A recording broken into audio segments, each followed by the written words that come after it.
Hello, salut Jérôme. Hello, hello. Salut à tous. Je vais peut-être couper. Voilà, c'est mieux. Qu'on nous voit complet. Tu t'en sors, trop d'écran, tu t'en mêles? Ouais, c'est ça. J'ai 5 écrans devant moi. Non, c'est pas vrai. Comment ça va Ça va. par chez vous, les Timetoniciens? J'ai marqué un petit message sous le chat. Ouais.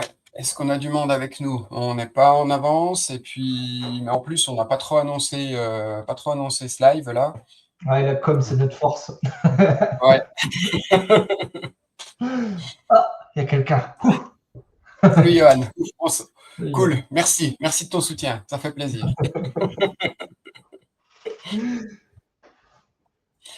Ouais, donc aujourd'hui, déjà, on n'est que les deux.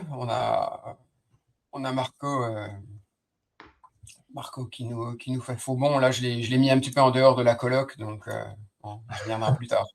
Les problèmes de coups, vous savez ce que c'est. Ouais, il a pas voulu faire la vaisselle, alors bon, voilà quoi. Du coup, je l'ai mis dehors. Salut Edouard, salut Thierry. Salut tout le monde.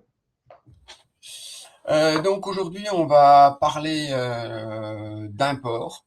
On va faire une petite démo sur les nouvelles fonctions d'import FTP, SFTP automatisé, etc.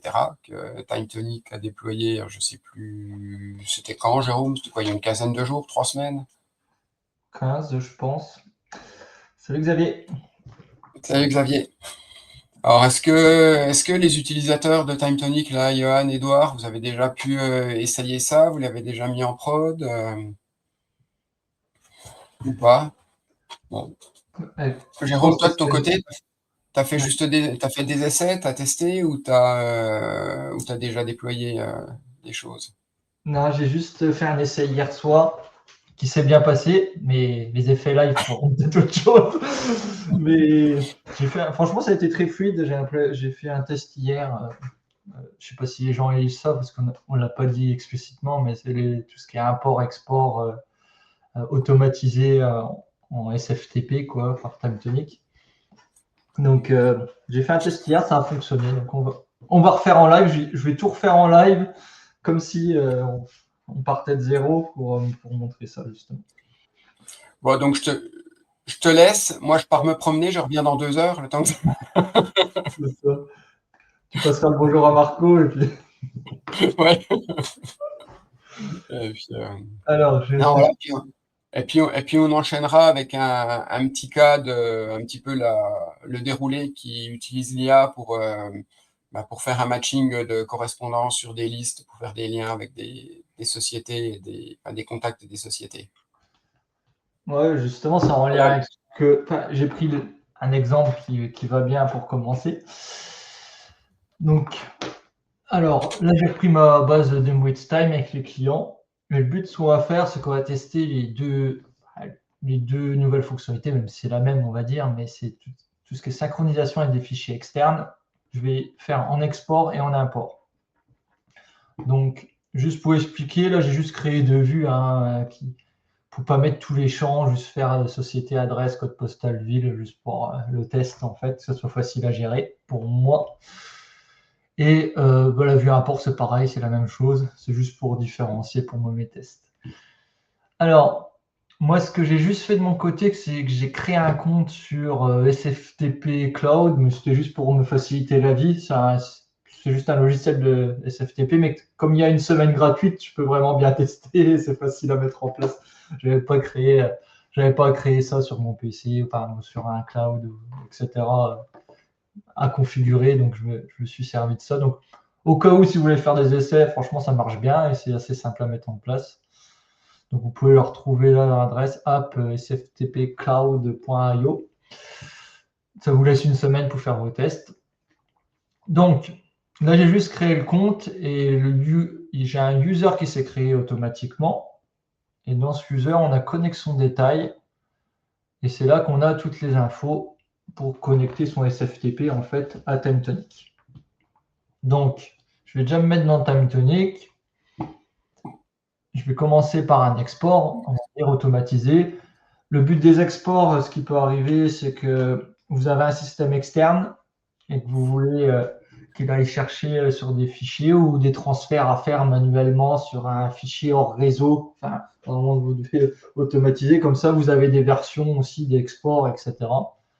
Et même, j'ai pensé pour quelques clients, c'est de faire des sauvegardes, tu vois, de certaines tables avec des infos.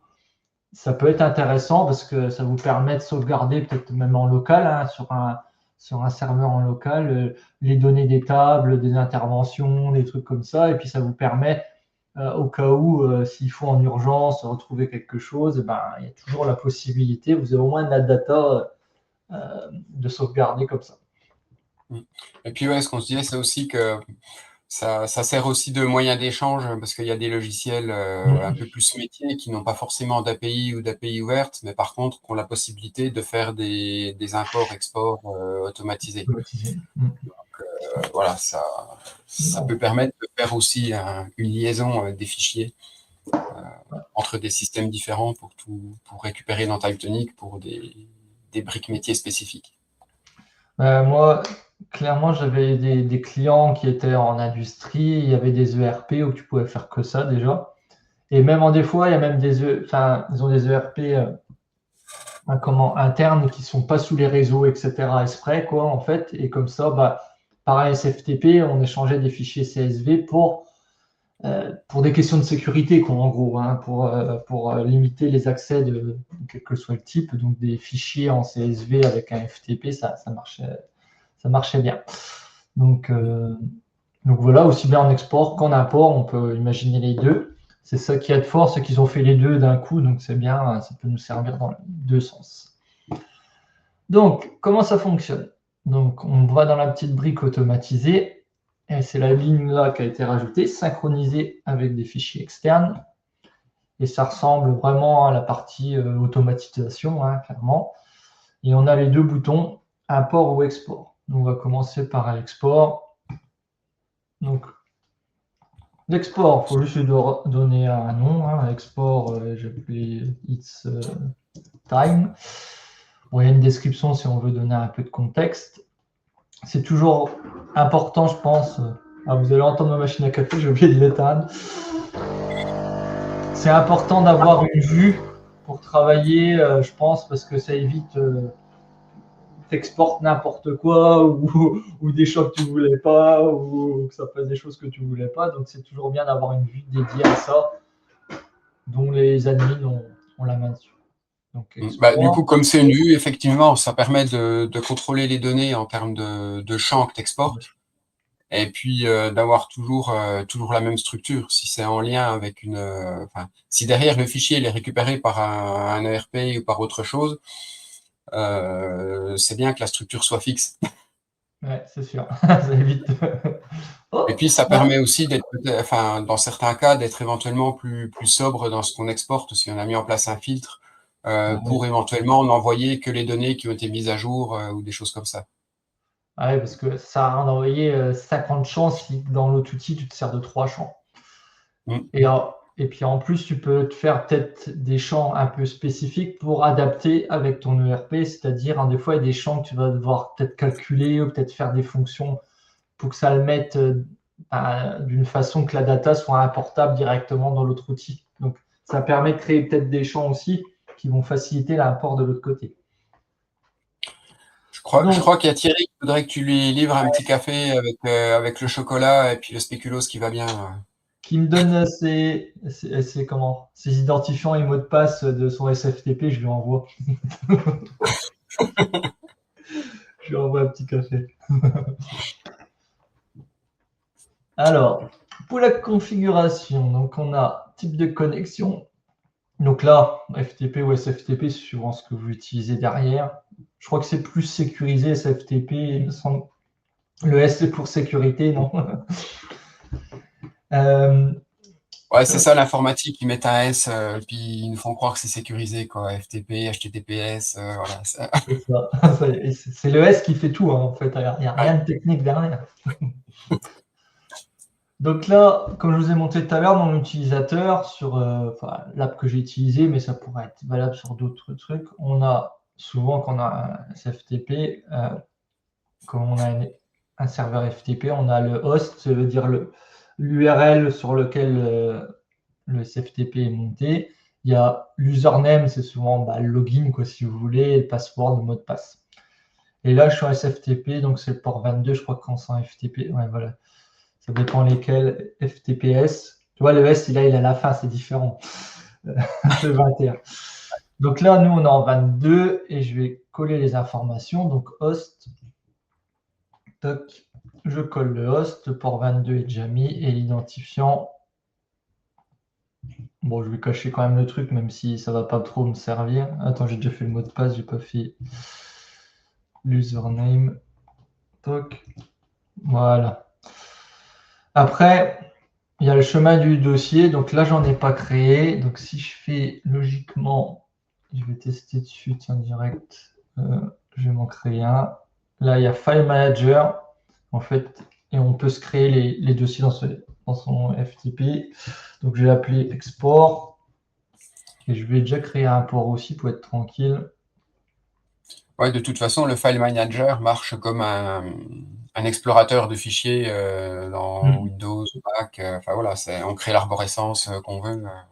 C'est ça, c'est exactement pareil. C'est juste pour vous dire, c'est en cloud, donc c'était plus facile à vous montrer aussi là-dessus.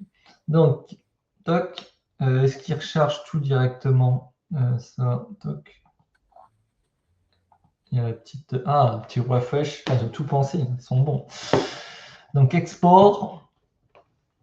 Donc, nom ou motif du fichier.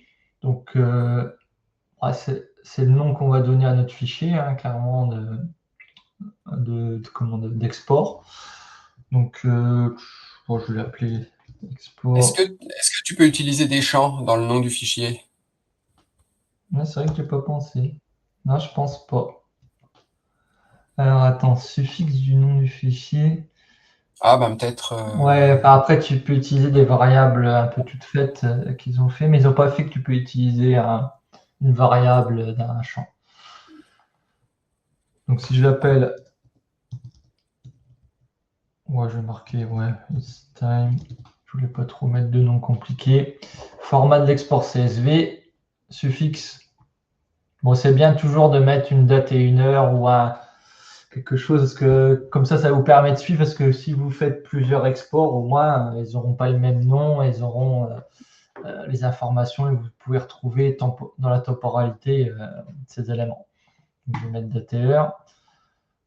Il y a même une fonction que je n'ai pas encore testée, ça, découpage du fichier, pour faire des découpages en jours, mois ou années, pour exporter que les données. Par exemple, si on exporterait des statistiques sur les ventes de ce mois-ci, ça permettrait de découper avec les mois le fichier. Donc, virgule.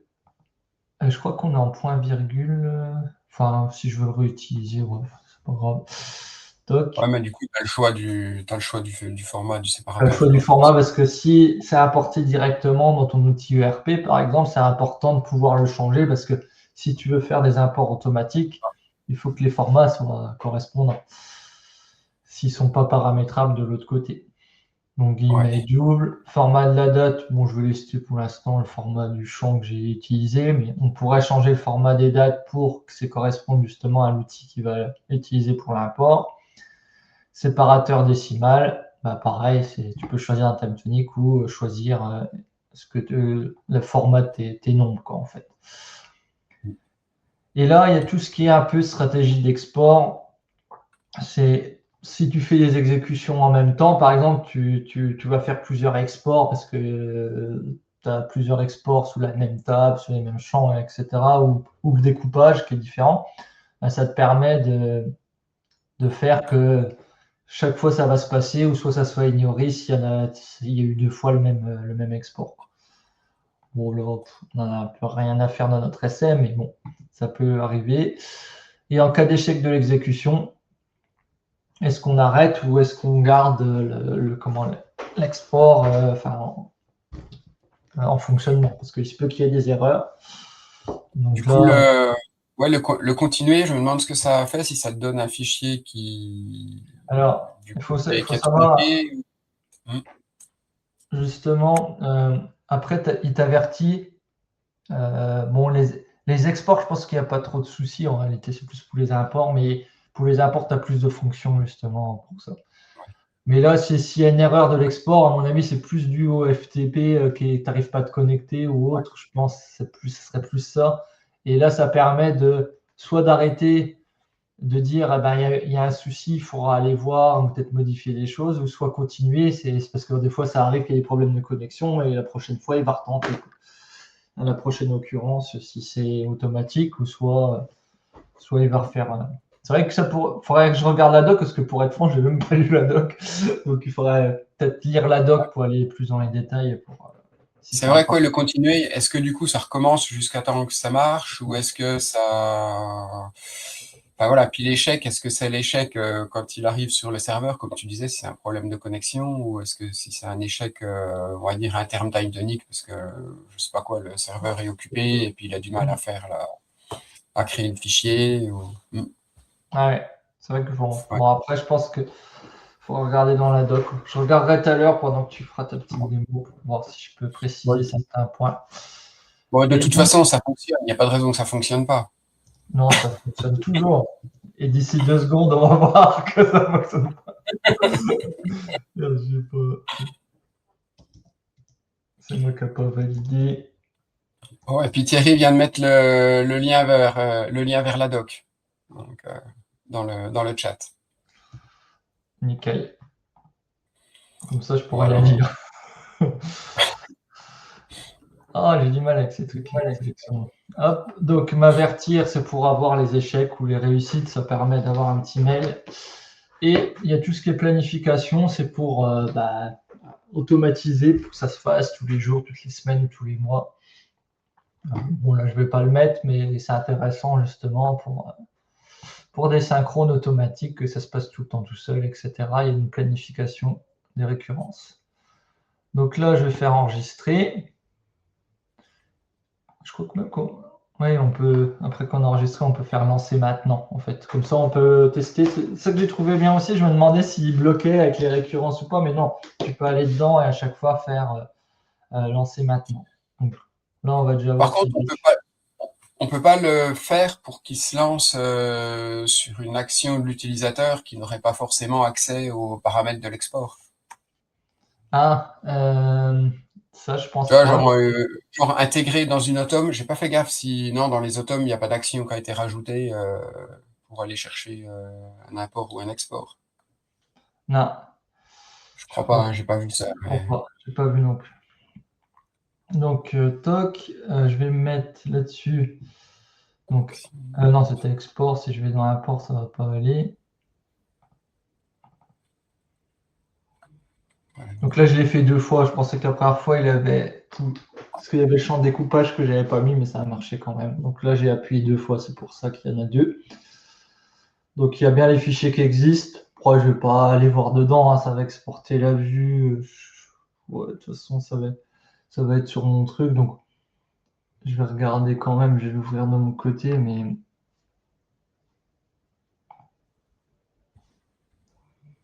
toc. Donc, téléchargement, j'essaye voir si ça m'a bien exporté. Faudrait que je vais peut-être vous montrer si je fais présenter. Je vais partager cette. Salut Olivier, qui est de passage éclair, d'après ce que je comprends. Ah. Donc en gros, ça m'a exporté dans la CSV directement l'ensemble des informations. Ce que je vais faire, c'est que je vais tout de suite le modifier devant vous. Tiens, je vais prendre le premier, je vais mettre modification, test, et puis je vais en rajouter une ligne à la fin. Test, import, live, it's time. Je vais mettre un petit truc, puis je vais prendre des adresses au hasard, ça ne changera rien. C'est pour préparer la suite pour l'import automatique comme ça. Là, je vais faire, imaginons que l'outil distant ait déjà fait les modifs et par exemple, on doit synchroniser avec un import. Import. Et du coup, il y a Johan qui fait une remarque, avertir en cas d'échec, ça pourrait être pas mal de l'avoir dans les automes. Ah oui, oui, les automes, c'est vrai que je Ah oui, m'étais déjà ouais. fait aussi en général, c'est vrai qu'on n'a pas l'alerte de ceux qui échouent, donc j'imagine que c'est pas simple parce qu'il peut y avoir beaucoup peut-être d'échecs à des moments ou machin, mais c'est vrai que ce serait bien d'avoir une visibilité là-dessus. Ouais. En fait, j'avais pas compris la remarque comme ça au départ. C'est en l'exprimant à haute voix que j'ai compris ça. Ouais, ben, c'est vrai que j'ai pensé parce que c'est vrai que le système là, bon, pour des exports qui sont plus ponctuels, ça marche bien, quoi. Hop. Alors, je vais juste, je sais plus, je vais changer, arrêter l'écran, je vais passer sur mon écran. C'est pas celui-là, c'est celui-là. Ouais, bah, c'est vrai que Thierry, le bouton de test, surtout là, il y a quand même la connexion à tester avec le FTP, le SFTP. euh, Heureusement qu'il est là. C'est bien vu de votre part parce que sinon, Ouais. Ah. si on n'est pas sûr que notre connexion est correcte déjà, Pour vous montrer ça, le mail qu'a envoyé, vous le voyez bien là, un peu. Ouais. Donc là, il y a ce mail-là, j'avais coché la case de notification. Et donc, il nous envoie un petit mail récapitulatif de l'export, qu'est-ce qui a eu lieu. Puis, il y a même, on peut télécharger les logs pour voir sur chaque enregistrement qu'est-ce qui a été fait, etc. Donc, c'est assez complet. Bon, là, le design, je pense que ça a été vibe codé, ça. Je reconnais un peu le style. Souvent, les messages comme ça, quand tu vibe code. Mais c'est top, pour moi, ça fait quelque chose de nickel, présentable. Et puis, comme ça, tu peux automatiser l'envoi à quelqu'un pour être sûr que tout s'est bien passé ou que les erreurs, s'il faut. Donc, on a fait l'export. Maintenant, on va créer l'import.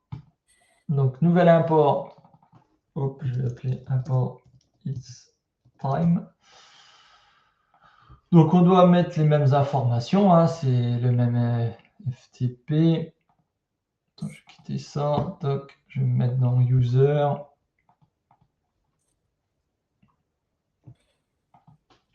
Salut, bienvenue, Géniart.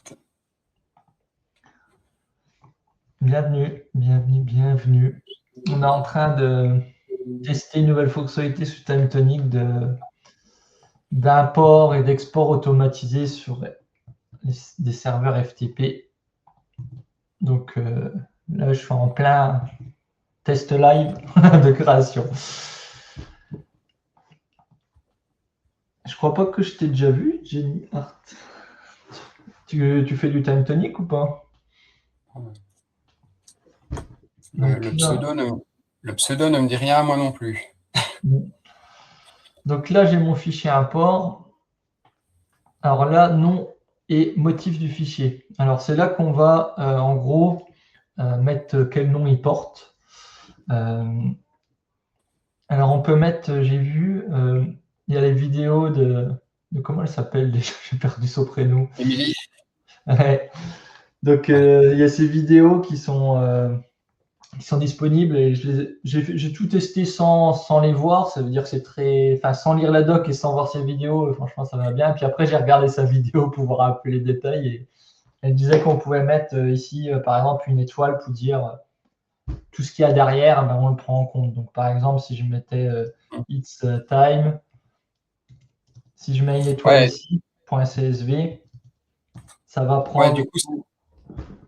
du coup, c'est super pratique parce que si on a un outil externe qui nous dépose un fichier quotidien, C'est ça. et du coup, avec la date dedans, ben, on prend juste la racine du fichier et puis la date avec une étoile, on prend tout, quoi.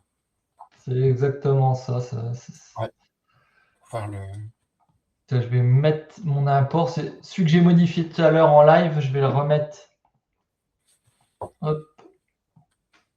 Ah oui, mais je ne pouvais pas le faire directement sous Cloud. Je ne sais pas pourquoi le glisser-déposer ne marche pas sur leur truc. Mais j'ai un autre outil de connexion SFTP. Hop, je vais juste transférer. Je vais vous montrer qu'il est arrivé. SFTP, import. Bon, vous voyez pas, c'est normal, mais c'est juste la connexion au FTP que je suis en train de transférer le fichier d'import. Hop, voilà, normalement, si je fais ça, si je recharge import, voilà, là il y a mon fichier d'import. Donc je vais mettre import étoile juste pour montrer, mais par exemple pour le test, mais vous voyez mon fichier c'est import-itstime.csv et là je vais mettre juste import étoile pour montrer que ça va prendre en compte ce fichier-là. Et aussi, sélection du fichier, il peut prendre le plus récent. C'est-à-dire si votre export automatique sur votre ERP porte toujours le même nom ou enfin, quelque chose comme ça, il va prendre quand même le plus récent, comme ça, en traitement. Ouais, donc c'est un deuxième moyen, en plus du motif, C'est ça. un petit peu de passer outre de l'horodatage, quoi. Je crois qu'on est en séparateur point virgule sous thème tonique, logiquement, guillemets double, ça on Normalement, laisse. oui. Bon, j'ai pas de date et de décimale là pour mon import, donc c'est pas important. Là, il y avait la fonction en cas de ligne dupliquée. Ben justement, c'est soit on ignore les doublons, ou soit c'est pas normal qu'on en ait et il faut, tu vois, il y a un traitement à faire. Ça se peut que les deux bases doivent être complètement différentes, il y a que les nouveautés qui sont mises et si on a une clé qui est la même qu'on va essayer de matcher, ben c'est pas normal, c'est qu'il y a un souci, c'est qu'il y a déjà eu l'import ou c'est qu'il y a déjà eu quelque chose. Donc on pourrait Par contre, imaginer que c'est une erreur. du coup, dans TimeTonic, ça prend les champs qui sont définis en clé primaire, quoi. Ben là, on va voir justement ça après. Ouais. Après que tu vas le choisir toi en fait. Après le traitement du fichier, eh ben, soit il te crée un dossier dans le FTP, il va le mettre dans archiver, le dossier qu'il a traité, ce qui permet d'en traiter plusieurs à la suite, j'imagine. Soit tu le renommes différemment avec un eurodatage, c'est quoi il a été traité, quoi en fait, ou soit tu le supprimes carrément. Là, je vais mettre archivé, comme ça on verra l'action, on verra qui créera un dossier archivé. Enfin, quand j'avais fait mes tests, ça avait marché. Si plusieurs exécutions simultanées, bon, je vais faire ignorer. Et si en cas d'échec d'exécution, soit il continue, soit il arrête. Ça, pareil, j'ai pas testé. Je ne sais pas si ça veut dire est-ce qu'il continue les autres lignes ou dès qu'il a un souci ou si il continue, enfin, il n'a pas réussi l'import et il reteste complètement après. Ouais, c'est un petit peu la même question que je me posais C'est en ça. cas de ligne dupliquée, là, sur les doublons. À quel moment il s'arrête, quoi, du coup? Est-ce que ce qui est déjà importé, c'est fait, ou est-ce qu'il annule complètement l'import du fichier? Ouais, c'est ça. Salut Mm. Laetitia, je n'ai pas vu que. Alors, pour info, Laetitia, on teste sous Time Tonic les imports et exports sur un FTP automatisé, quoi, en fait. Pour quand on a des outils un peu fermés, etc. C'est le seul moyen, du moment où il n'y a pas d'API, il y a que des exports-imports FTP qui fonctionnent, ben là, on voit comment l'automatiser avec TimeTonic. Donc, m'avertir en cas d'échec, je vais remettre pareil, comme ça je vous montrerai le mail s'il y a une erreur ou si ça marche. Comme ça, même si ça ne marche pas, j'aurai quelque chose à vous montrer. Qu'il y a une erreur. Donc Ah, là, puis on ça, a importé le CSV. Donc, je ne sais même plus comment c'est que je le fais. Import each time, je pense que c'est celui-là. Donc là, tu vois, on va pouvoir prendre notre CSV et puis choisir les champs qui sont à mapper. Donc ça, c'est bien et fait. du coup, on peut définir des clés qui soient différentes de celles définies dans la table, pour le coup. Ouais. Donc là, tu vois, clé primaire, c'est là que tu vas le choisir, je pense. Je sais pas si tu peux en mettre plusieurs. Ouais, tu peux mettre double clé primaire. Donc, c'est pas mal fait. Pour être franc, j'ai pas fait le traitement. Tiens, je vais essayer de les retirer, voir le truc automatique. Je n'ai pas testé. Oui, ça sort pas trop mal. Bon, là, après, Là, c'est le entre même. guillemets, c'est facile, tes libellés sont les mêmes. Importer en JSON, exporter en JSON au cas où. Ouais. Utiliser la clé time. Ah, tu vois, tu peux Ah, ben voilà. utiliser les mêmes si tu veux en fonctionnement, quoi. Comme ça, tu es sûr de garder. Mais bon, c'est pas mal fait. Donc là, j'enregistre.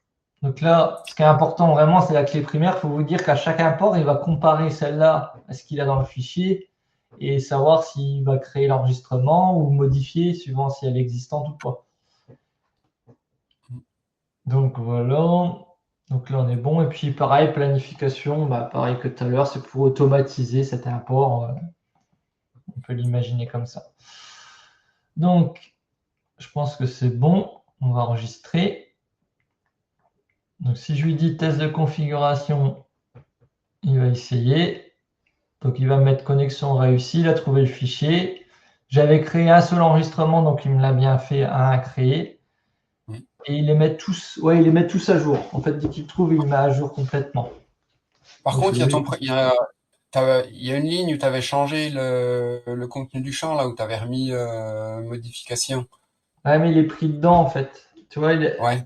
là, ils ont tous ceux qu'il a matchés et il fait les modifications. En fait, je pense qu'il doit tout changer. Je vais regarder Ouais, dans parce que les du coup, historiques de modification pour voir. pour moi, tu avais deux nouvelles lignes, celle qui existait déjà, mais où tu avais modifié le premier champ, et puis ta vraie création. Ouais, mais elle existait déjà, donc elle est pas. C'est juste une modification. J'ai juste modifié, j'ai pas modifié le nom, hein, j'ai modifié les textes qu'il y avait derrière, quoi, qui sont pas pris en clé primaire. Après, en fait, oui, ça dépend si tu as modifié le texte du champ qui est clé ou pas, quoi. Non, j'ai pas modifié le champ du texte de Ah, clé.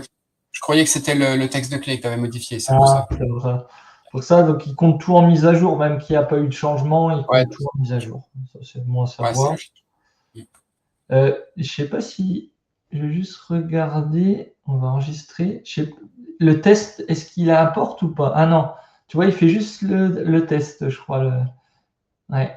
Là, ceux-là que je les ai modifiés. Donc là, il ne les a pas apportés. Le test, il fait vraiment une simulation de ce que ça donnerait. Donc, Ah oui, il le crée pas dans la. là. Donc si je le lance, Par contre, ouais, là. je peux le lancer là ou autre, hein. Donc là, pareil, attends, je vais me mettre sur ma boîte mail, voir si j'ai reçu le mail. Ouais, je peux vous montrer comme ça. Donc là, j'ai reçu qu'il a tout réussi, il n'y a pas eu d'erreur. Et il y a le journal de log aussi. Je sais pas si. Ouais, il faudrait que je vous montre sur le truc, mais en gros, le journal de log, il vous donne un historique de tous les trucs. Je peux vous le montrer parce que c'est quand même bien à voir, je pense. Si je fais partager l'écran, fenêtre, ça doit être ça.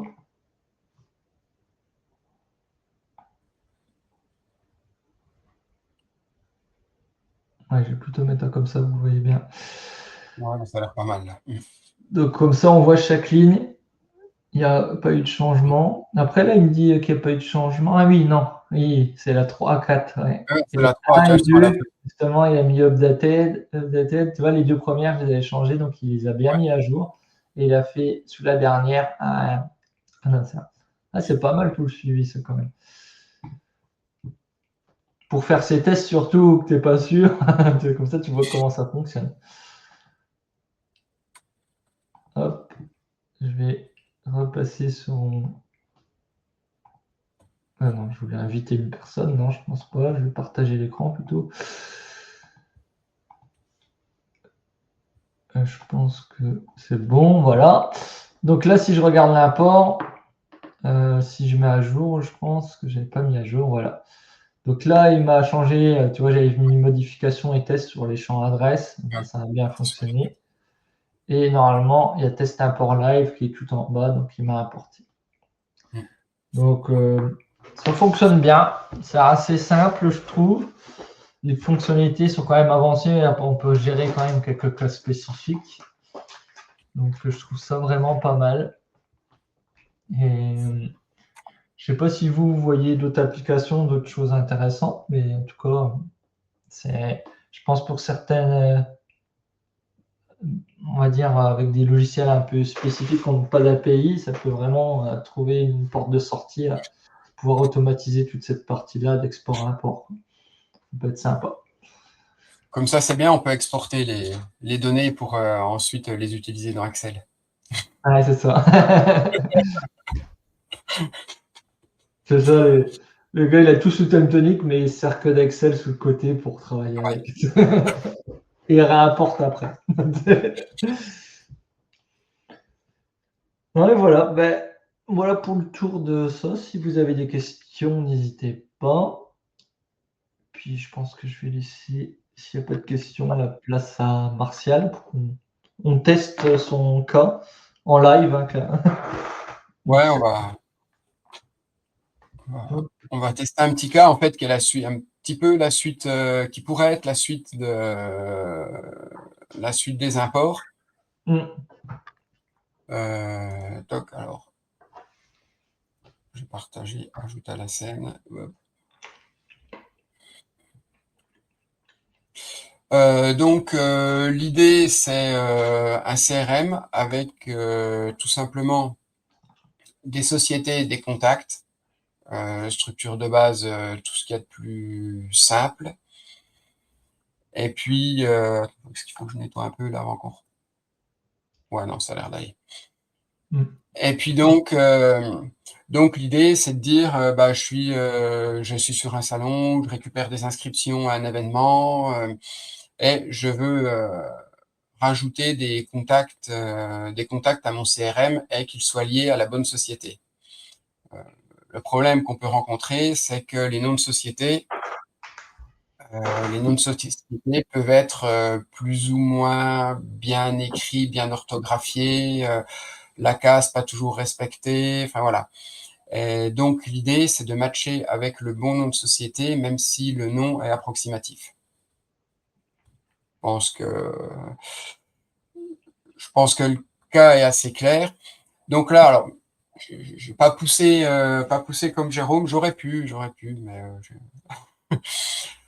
l'idée dans la structure, c'est d'avoir une table d'import qui permette de de récupérer les informations à la fois de contacts et de sociétés pour ensuite les dispatcher entre les deux tables, société et contact. Donc, l'ancien mode, on va dire, de gestion des imports, donc c'est importer depuis un CSV. Là, je vais chercher mon CSV, donc hop, je vais prendre le premier fichier qui va bien. Donc, je laisse tout en détection automatique, lire le fichier. Là, j'ai mon mapping de champs à faire où je peux choisir,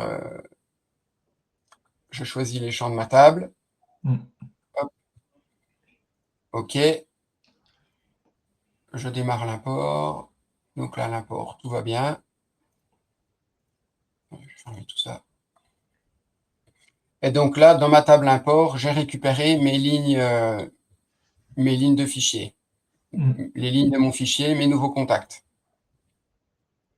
On pourrait même imaginer qu'en fait, là c'est le, tu sais, le carnet IA pour prendre les cartes de visite et tout ça, et que ça vienne créer toutes les infos qui ont été prises. Et qu'après, ben, souvent les noms, des fois, ils sont pas exactement pareils, ils sont pas matchés pareil. Et ben, le but, ce serait de regarder s'il y a des sociétés qui s'écrivent, que tu as dans ta base de données, est-ce qu'elle est créée ou pas, quoi. Ouais. Donc là, j'ai pris le premier cas qui va bien avec toutes les sociétés qui sont bien. Ah bah, je crois que je l'avais désactivé le tome là. Ah. Bon, bref. Avec toutes les sociétés qui sont bien renseignées. Donc normalement, j'ai mes nouveaux contacts qui sont bien matchés avec les sociétés. Bon, alors là. Vu que c'est une base un peu d'essai, il y a 2-3 trucs quand même au niveau du flux. Hop, voilà. Et puis celle-là, il n'y a pas de photo, donc c'est une nouvelle ligne aussi. Je supprime. Donc voilà l'idée. Là, j'ai que des lignes. J'ai que des lignes qui ont été bien matchées. Par contre, je vais vérifier parce que c'est pas censé. Ah,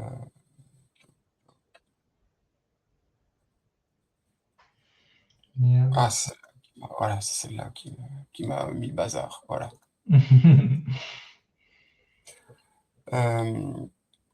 Donc maintenant, si j'importe un fichier où tout n'est pas bon dedans,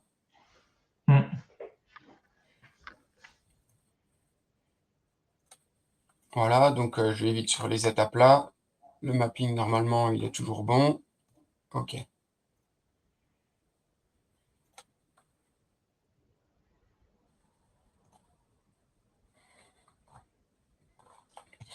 Donc là, on voit qu'il y a des contacts pour lesquels on n'a pas trouvé de correspondance. Donc, dans mes nouveaux contacts,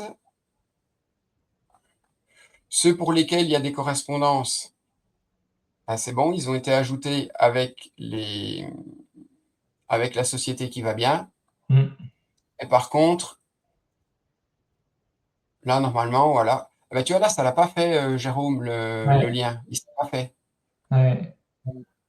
Alors, je sais pas trop les atomes que tu as et tout ça, j'ai pas tout regardé en détail. Ouais, non, mais ça se trouve, c'est en faisant un peu vite tout à l'heure, j'en ai laissé une qui tournait qui n'aurait pas Ouais, dû. je pense.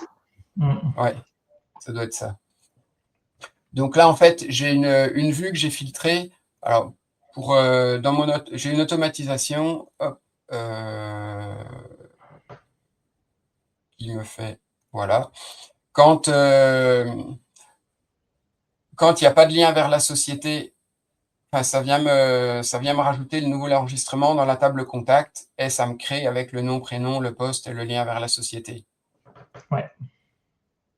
Ouais, quand il y a bien la société qui est déjà reliée, quoi. C'est ça. Ouais, voilà. S'il y a une société qui est reliée, et puis ça me met OK dans le état import. Et du coup, c'est OK dans l'état import qui me permet d'avoir uniquement les contacts pour lesquels on n'a pas de société qui match.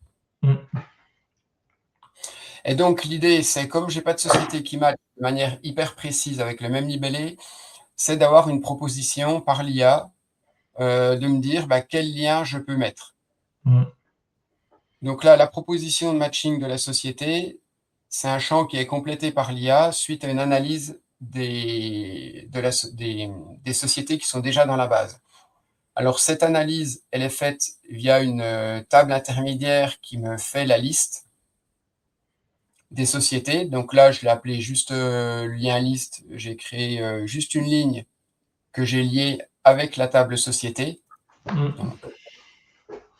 C'est voilà, comme qui est un le lien liste. référentiel, quoi. Ouais, comme un référentiel. Le petit truc pour être sûr qu'à chaque nouvelle société, elle soit ajoutée à la liste. J'ai une autom qui me dit quand le champ autonome est modifié, donc quand j'ai une nouvelle ligne, alors j'écris le lien liste pour créer le lien dans le champ du lien. ce qui me permet d'avoir une liste toujours à jour. Après, on peut même Et le mettre en valeur par défaut si c'est vraiment tout le temps la même. On pourrait même l'imaginer en valeur par défaut. ouais, Comme ça, on après, fait bon, à utiliser les après, valeurs par défaut en réalité. après, j'aime pas utiliser les valeurs par défaut de table. Donc, il Ouais. y a des cas où on est obligé, mais quand c'est des choses comme ça, je le mets en automne. Je trouve Il y a que un c'est meilleur plus. suivi. Parce que Ouais, comme il y a les systèmes de vue, de valeur par défaut par vue ou sur la table, mais ouais. suivant si tu utilises déjà une vue, c'est un peu. C'est pas facile tout le Parce temps de que, s'y retrouver, donc une automne, on est plus sûr. en fait, les valeurs par défaut de vue sont prioritaires sur les valeurs par défaut de table. Donc, il suffit qu'on ait une vue pour un cas spécifique où on mette une valeur par défaut. Eh ben, à partir du moment où on va faire une action dans cette vue, eh ben, toutes les valeurs par défaut de table, elles ne seront pas prises en compte. Ouais, c'est ça qui est perturbant, parce que même si on n'en a pas, par exemple, tu te mets sous une C'est- vue, même si tu n'as pas de valeur par défaut de vue, il ne prendra pas celle de table parce que tu en as déjà sur d'autres qui sont faits avec les vues, quoi, en fait. C'est ça qui est un peu perturbant en termes de fonctionnement, parce que tu t'imagines qu'il va prendre la table, mais non. Donc, c'est pas si sur le champ là, j'ai pas de valeur par défaut dans dans la valeur par défaut de table, alors j'utilise la valeur par défaut de vue. Non, c'est à partir du moment où j'ai une valeur par défaut sur un champ dans une vue qui est paramétrée, bah, je prends que les valeurs par défaut de vue. C'est ça. Et c'est pour ça que pour garder la souplesse des valeurs par défaut de vue, je préfère utiliser les automes quand je peux pour créer les valeurs par défaut de table. Mais c'est un point important parce qu'en défense, on s'en rend pas compte et on peut vite se faire avoir par cette petite subtilité. Ouais, et c'est comme ça qu'on se retrouve à refaire des valeurs par défaut de vue sur une vingtaine de vues et puis une quarantaine de champs. Ça m'est déjà arrivé aussi.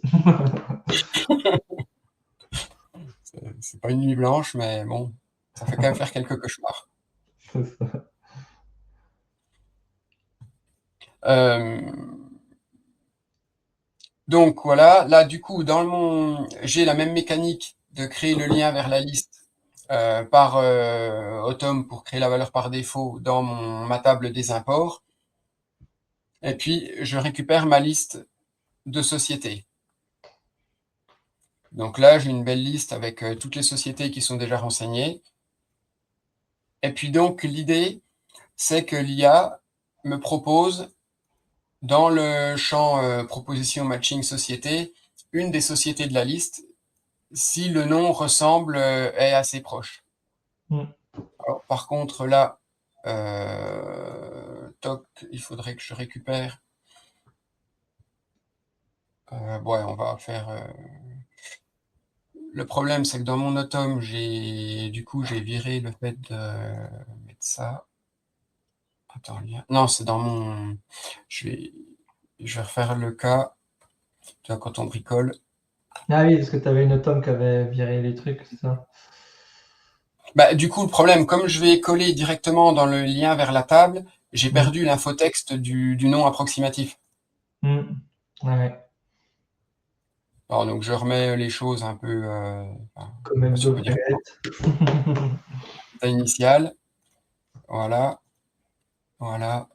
Pour société, il m'a rien créé. Toc, ok. Donc là, je vais recréer mon import. Du coup,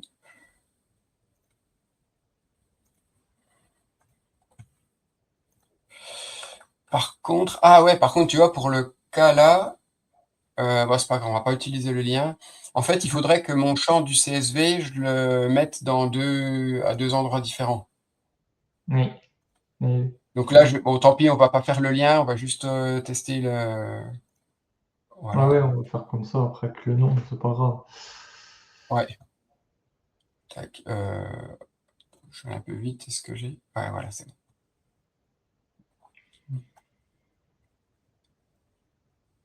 Donc là, on a les noms, la poste.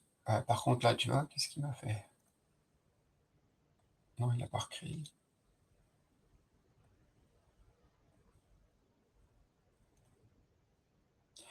Tu vois, la Poste, qui est un nom approximatif, puisque j'ai enlevé l'espace, il me Ah propose un oui, matching avec exactement le même nom. Il n'a pas capté que c'était pas la même valeur avec ou sans espace.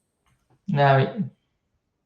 Par contre, Orange, où j'ai inversé des lettres, il me propose aucun matching. Et puis LVMH, où j'ai juste mis des espaces entre les lettres, il me trouve aucun matching non plus. Après, il faut peut-être qu'on soit plus explicite dans le prompt pour Ouais. lui Alors dire. maintenant, Parce que moi, j'ai déjà eu le cas, je faisais ça avec des noms de société pour matcher avec des fournisseurs, en fait. Et je lui avais dit d'être vraiment. Moi, je voulais que ça soit que, justement, qu'il ne me propose pas de. Même si ça ressemble un peu, parce que j'avais peur qu'il me mette des mauvais trucs. ouais. Et là, c'est peut-être l'inverse, il faut peut-être lui laisser un peu de flexibilité. Donc, quel est le prompt Mm. que j'ai utilisé? Alors, tu es un assistant, tu reçois un nom de société, c'est un nom de société, bon, ça limite à une liste de sociétés existantes. Tu dois détecter si la société saisie correspond, même approximativement, à une société de la liste, en tenant compte, machin. Bon. Ah oui, puis ça, j'avais rajouté juste la phrase à la fin parce qu'il me répondait avec tout un tas de blabla. Ouais, ouais. Donc j'avais Alors, rajouté ça. Ça a l'air d'avoir été un peu plus efficace, mais hmm. après, où il y a une autre méthode, c'est de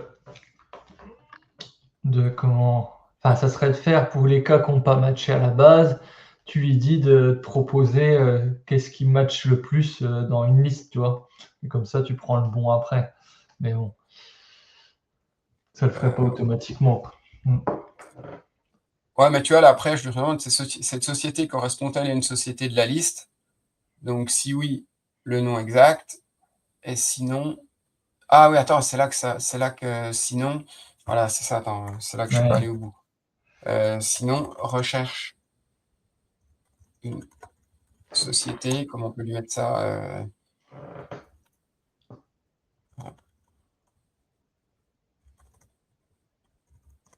Nom de société qui pourrait correspondre. Bon, Ouais. on va commencer simple. Et dis-lui dans la liste, dans les sociétés, tu vois, Ouais, enfin, il y a la bonne liste. dans la liste. Après, la liste, normalement, j'y fais référence au-dessus, on va dire que ça suffit. Mm. On va essayer, de toute façon. Hop, hop. Voilà, donc on va. Après, c'était quoi ton déclencheur?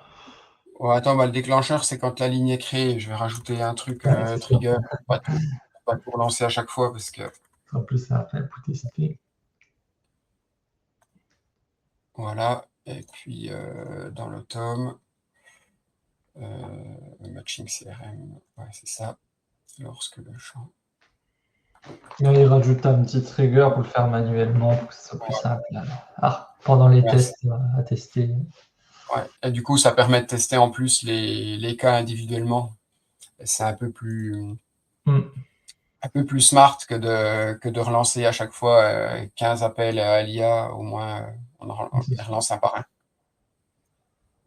Là, je vais supprimer ça. Alors, celui-là, qu'est-ce qu'il me trouve? Si j'en prends un qui existe bien, bon, il me le trouve. Ouais. Nickel. Allez, un deuxième qui est un peu différent, il me le trouve aussi. On va tenter la poste. Ah, tu vois là, il l'a bien matché. Ouais, c'est mon prompt qui était pas assez travaillé. LVMH. Ah, il l'a trouvé aussi. Mm. Ah, Orange, qui est écrit. Par contre, là, il n'a pas trouvé de correspondance. ouais, ça, c'est peut-être plus compliqué Et pour alors, lui. allez, SNCF avec quelque chose au bout. Est-ce qu'il considère que c'est la même ou pas? Mm. Ouais, ouais. Il me semble que les accents, ça gêne pas. Veolia, j'avais fait un test où il le trouvait bien. Ouais. Mm. Ouais, c'est pas mal hein, déjà. Parce que rien que les accents, les espaces ou les trucs comme ça, c'est les trois quarts des trucs. Ouais. Et puis, si j'écris Dassault en majuscule et avec une faute, Ouais. il me le remet bien dans la liste correctement.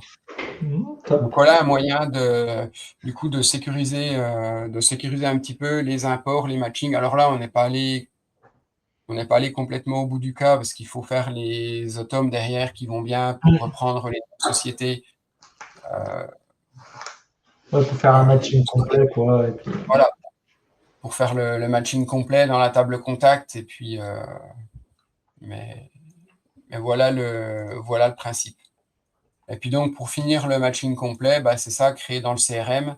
On met les conditions, on crée, c'est la petite automne que j'ai déjà montré tout à l'heure, et puis on crée dans nom, titre, là, travail pour, donc c'est le lien vers la société, et je reprends mes champs de ma table d'import. Ouais, c'est Alors pas là, mal. toc, et puis pour être sûr, je remets une valeur pour dire que C'est mon bien ça. import est OK, ce Ouais. qui Ouais. permet d'avoir une vue utilisateur sur uniquement ce qu'il y a à valider, Ouais. pour pas faire une confiance aveugle à l'IA non plus.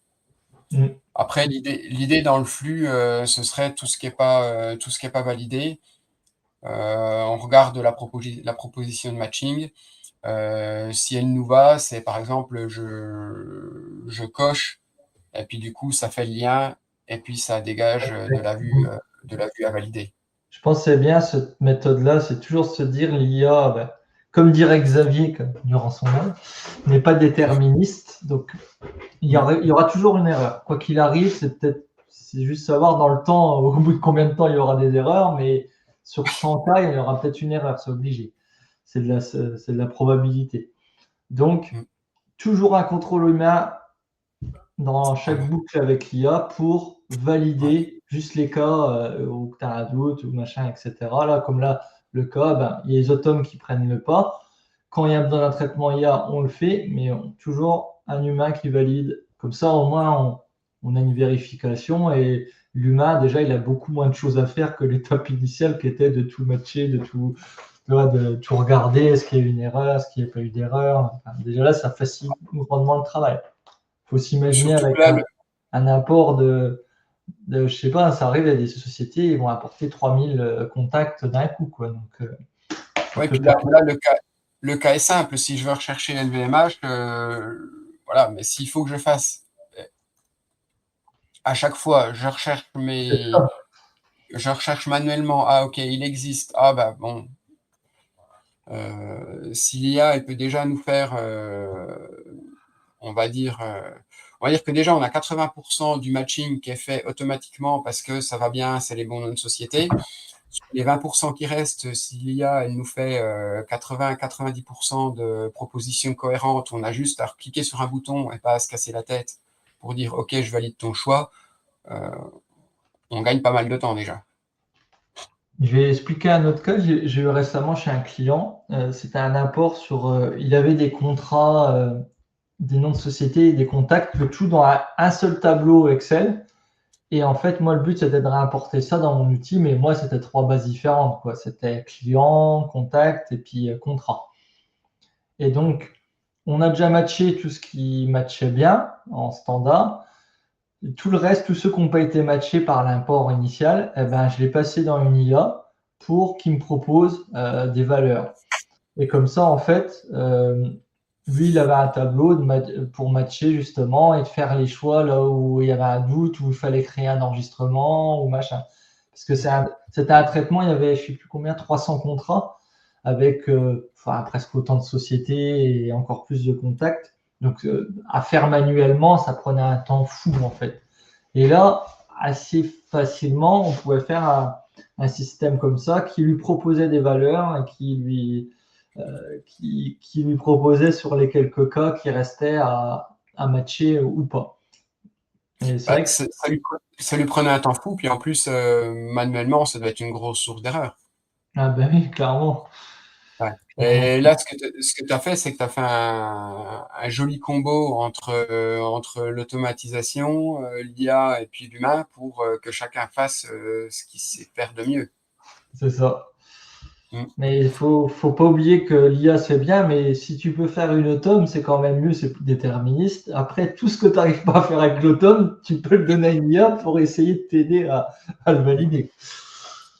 Ah, en fait, ça dépend ce que tu attends. Si en sortie, tu as besoin de quelque chose d'hyper strict, hyper structuré et qui soit fiable, une automne, le résultat sera parfois peut-être un peu compliqué à mettre en place, mais souvent plus pertinent. Alors que l'IA, bah, il y a toujours la petite part de statistique qui fait qu'on va taper à côté. Et si c'est Ouais, un parce que process critique, ça peut être dangereux. sur un import global, il m'aurait peut-être mis un contrat avec un autre client sur un contrat et que je ne me serais pas rendu compte et que le client non plus, il aurait peut-être facturé le mauvais client. Enfin, tu vois, ça peut aller vite sans t'en rendre compte parce que c'était presque le même nom de client, mais il y avait une subtilité, tu vois. Enfin, Ah, ça tu peut. factures le mauvais ou tu envoies le contrat signé au concurrent. Bon, C'est ça. oups. Oh, dommage. Donc, et c'est vrai que les imports, on n'y pense pas, mais c'est dans notre taf quand on fait de la transfo numérique où il y a souvent des Excel et on repasse sur du structuré, eh ben souvent, et ces problèmes-là qui arrivent assez souvent dans les imports. Hein. Enfin, il n'y a pas tout qui matche bien, ils n'ont pas les bons formats. Enfin, tu vois, il y a beaucoup de travail à faire dans les imports assez souvent chez nos clients. Et puis c'est vrai que c'est un des trucs où l'IA est assez forte, c'est qu'elle nous aide quand même à transformer nos données non structurées en données structurées, Mm. avec voilà, que ce soit de l'analyse d'image ou. Comme dirait Sacha, ou proposer des réductions. C'est le cas de Xavier ou son client, bah, ça avait proposé une réduction automatiquement l'IA parce que le client avait demandé. Donc, c'est toujours, Pas mal. ça fait Eh toujours ben ça, c'est une IA qui dirige tout. Il peut y avoir le cas où ça va mal. ben ça fait un client heureux du coup. Le client du client, pour le coup. Ouais, ouais. L'autre est peut-être moins content parce qu'il perd de l'argent. Mm. Enfin bref, voilà, un peu pour Bon, les. voilà, donc, si vous avez des questions sur un petit peu les usages qu'on a montrés, que ce soit l'import FTP, SFTP, les fonctionnalités, si on ne sait pas répondre, on pourra lire la doc. C'est ça. J'ai même pas. C'est vrai que j'ai même pas regardé la doc pour le petit truc qu'on a dit tout à l'heure. Ah, je regarde. C'est pas Non, mais c'est encore. une bonne manière de faire sans regarder la doc, c'est une bonne manière de vérifier que la fonctionnalité a été déployée de manière assez logique pour les utilisateurs. Ouais, franchement, c'est vrai que j'ai été surpris. Ça va, ça s'est bien passé sans. C'était fluide. Mm. Je sais même pas si le mois prochain, en juillet, est-ce qu'on fait une émission ou pas. Je sais même pas. Euh, Bon, si on se calque De sur juillet. l'année dernière, on en avait fait une début juillet, je crois. Ouais. Après, ouais. Moi, ça ira, je devrais être là. Donc, c'est possible. Euh, hop, moi aussi, normalement, je vérifie vite fait avant de dire une bêtise, mais je suis plus à une près, mais quand même. Dans début juillet.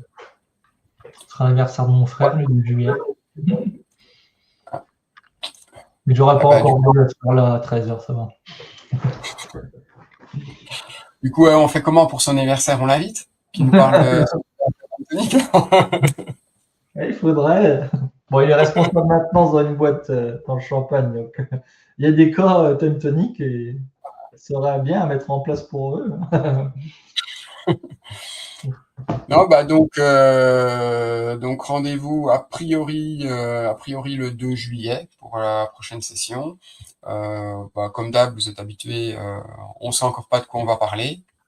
On trouvera, on va trouver d'ici là, soit en s'appuyant sur des nouveautés Time Tonic, soit en invitant quelqu'un, soit en trouvant un use case. On va bien voir.